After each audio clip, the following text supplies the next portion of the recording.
As the title says up here, I have hypermobility Ehlers-Danlos syndrome, which is known as hypermobility EDS. So anyway, what this video is about, guys, is, sorry, this is kind of like choking me, this top I've got on. As I was saying, with this short video, it's mainly about how I knew I had hypermobility EDS and who told me, sort of thing. So right, since I was 9 years old, I've always dislocated my left knee and my right knee. I've always had dislocated kneecaps. I never had pain, it was just dislocated kneecaps. Until I got to like about 19, I remember I was working as a dental nurse, as an assistant. So I was sitting there dealing with, helping the dentist out with someone's teeth. So what happened was, at first I thought it was just a normal stitch feeling that I had. But I had like this horrible pain in my right side of my rib. And then it radiated up to my shoulder tip. So I had to like go to the toilet.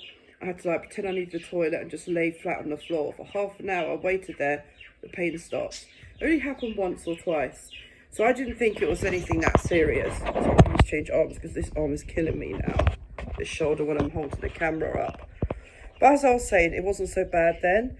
Until I got to about 2013, when I just had my other children. I thought it could have been the weight. The doctor said it's not weight related anyway, it's genetic. So by then my ribs started getting worse and the pain just started getting worse. I was bloated, I had a lot of knee pain, joint pain, pain everywhere. I went to see so many doctors, had so many scans. They thought I was having a gallbladder attack. No, nothing wrong with gallbladder, my liver's fine, all my organs are fine. They just put it down as anxiety. How could anxiety cause every bit of pain in my body? So anyway, doctors didn't believe me after that. They thought I was like faking my symptoms, when I wasn't faking my symptoms one bit. Until recently, it was about, right after I had my last daughter, what happened was my mobility was so bad that I had to be in a wheelchair. My husband bought me a wheelchair to help me get out and about, and it helps with the pain when I'm in pain.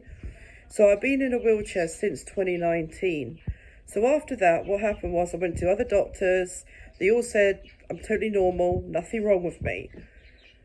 It just got so frustrating. Then another doctor said what I got is IBS, that's what causing the rib pain, IBS. So I went to so many doctors telling me different things about my body. It's this or it's that condition, it's this condition, it's that condition. That's it. I gave up. Until it got so bad that I ended up going into hospital and they were like, yep, you're experiencing gallbladder issues. I was like, but I've been told that years ago, but my gallbladder's fine. I had a scan to prove it. So they're like, okay, well, I don't know what's wrong with you. They sent me home just for painkillers. That's it. Painkillers, which didn't work. And told me to rest. So that's what I did. So after that, I went to see a lovely doctor at my old GP surgery called Charlotte. She suffers hypermobility herself. So I sat down with her, I told her about my symptoms, about my rib pain, all my joint pains and everything, and my knee dislocations. She saw how flexible I was, guys. Look, I could do this. Can any of you guys do that? She did a Bayesian score test for me, which shows I am a number 5. So she said to me, she goes, you're showing signs of hypermobility. So I said to her, oh, that's interesting. What hypermobility? She said, because I've got the joint pains and all the other pains, I'm known as hypermobility Ehlers-Danlos syndrome. So I was thinking, oh, finally, I've got a diagnosis. So anyway, they're referring me to see a rheumatologist. I am waiting for a letter of appointment. I'm on a waiting list for quite a while now. So I'm waiting to be seen so they can do some like proper testing, genetic testing to see what else I've got, because apparently it can tell you what other conditions like fibromyalgia, MS, any of these other conditions and stuff. Also, so that's how I've actually been diagnosed, by one GP who suffers hypermobility herself. But I want a proper diagnosis, guys, from the rheumatologist. That's what I want. And they're going to put me for a genetic test as well, where it's to see if I can have it on written evidence that I've got hypermobility EDS. But I'm just saying that I've got that condition because the GP told me. And the GP should know what she's talking about, guys, right? So yeah, so I'm known as hypermobility Ehlers-Danlos syndrome at the moment, until I've got actual evidence from my rheumatologist. But yeah, guys, literally my mobility is really affected with this. I cannot even, the only time I go out is when I've got shopping to do, when we get paid, or the doctors. I have to keep getting taxi to go everywhere. I cannot even walk to go and get a bus. I cannot walk out anywhere. I struggle on my frame. So every time I step outside, I walk for a few minutes, then I have to sit down. Walk for a few minutes, then I have to sit down. Walk for a few minutes, then I have to sit down. And that's because of my mobility, because it's all the same pain. The knee pain, the neck pain, the head pain. And on top of that, with all the pain, I have started for over a year now getting really bad dizziness. So it's like every time I shower, it's not hot water, it's just warm water, guys. I get a bit breathless, my heart rate goes up, I get sweaty, I get cold and I sweat. Then I come out and I get really dizzy. Also, I've got like shaky legs, a shaky hand. My hands literally go like this. Also, my legs go like that. So my husband has to hold on to me to help me get back on the sofa, just to put my feet up and relax. That's how bad my life is, guys, right now. Please let me know in the comment section below, guys. Do any of you suffer hypermobility Ehlers-Danlos syndrome?